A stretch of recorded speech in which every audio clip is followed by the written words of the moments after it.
जय माता दी। अशुभ ग्रह पर अशुभ ग्रह की दृष्टि, या यूं कहे जो पहले से ही अशुभ है उस पर दूसरा अशुभ ग्रह दृष्टि डाल दे या युति बना ले तो वो शुभ होगा या अशुभ होगा। अब एक मैथमेटिक फॉर्मूला लेते हैं। अशुभ ग्रह मतलब नेगेटिव और शुभ ग्रह मतलब पॉजिटिव। मतलब नेगेटिव ग्रह के ऊपर नेगेटिव ग्रह का अटैक हो जाए तो क्या होगा? Negative into negative positive. बहुत सिंपल सा लॉजिक है। अब अशुभ ग्रह की जब आप बात करते हैं तो त्रिक भाव की बात याद आती है। त्रिक भाव कौन सा होता है? 6, 8, 12। किसी भी कुंडली में जैसे पहला भाव जो होता है लग्न का होता है, उसके बाद वहाँ से छठा भाव मैंने मार्क किया हुआ है, देखिए 6 रोमन नंबर में 6, 8, 12। ये तीनों भाव त्रिक भाव कहलाते हैं। त्रिक भाव अशुभ भाव होते हैं। अब इसमें दो चीज़ें हैं। इन भावों में कोई गलत ग्रह या कोई ग्रह बैठ जाए तो वो भी अशुभ हो जाएगा, उसका परिणाम अशुभ हो जाएगा। दूसरा है इनके मालिक 6, 8, 12, यहाँ पे जो भी संख्या होगी उनके भावेश या उनके मालिक वे भी अशुभ हो गए। ठीक है। तीसरा है कि कोई ग्रह निर्बल है या नीच होके बैठ गया है। बृहस्पति शुभ ग्रह है लेकिन अगर वो नीच का हो जाए तो अशुभ हो गए। शुक्र शुभ ग्रह है लेकिन वो नीच का हो जाए तो अशुभ हो गए।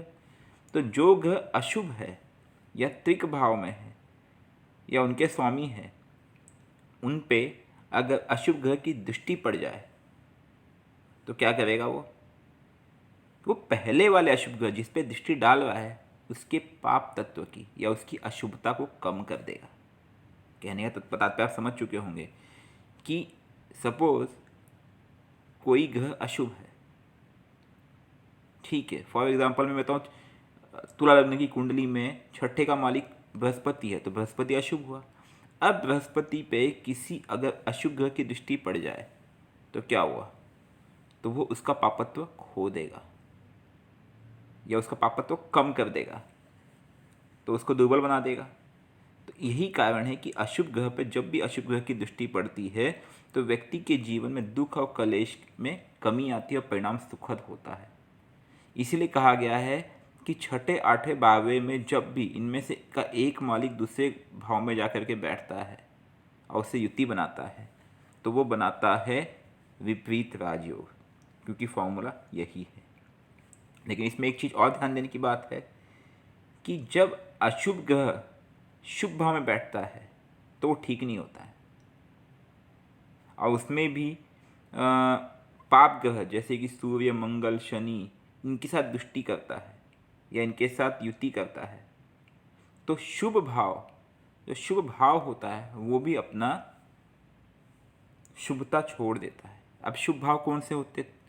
जो आपके त्रिकोण है वो शुभ भाव होते हैं। लग्न शुभ भाव है, केंद्र शुभ भाव है। अब समझो पंचम भाव शुभ है, लेकिन अगर उसमें एक अशुभ ग्रह जाके बैठ जाए तो वह भी पापत्व का प्रभाव उसमें छोड़ देगा। तो इस बात का भी हमें ध्यान रखना है। तो अशुभ ग्रह पे अशुभ ग्रह की दृष्टि शुभ परिणाम देता है, अक्सर ये पाया गया है। लेकिन शुभ भाव में अशुभ ग्रह जब बैठता है तो वह शुभ भाव को नष्ट कर देता है और वहाँ पे व्यक्ति को जीवन में तकलीफ़ें आती उस भाव से रिलेटेड।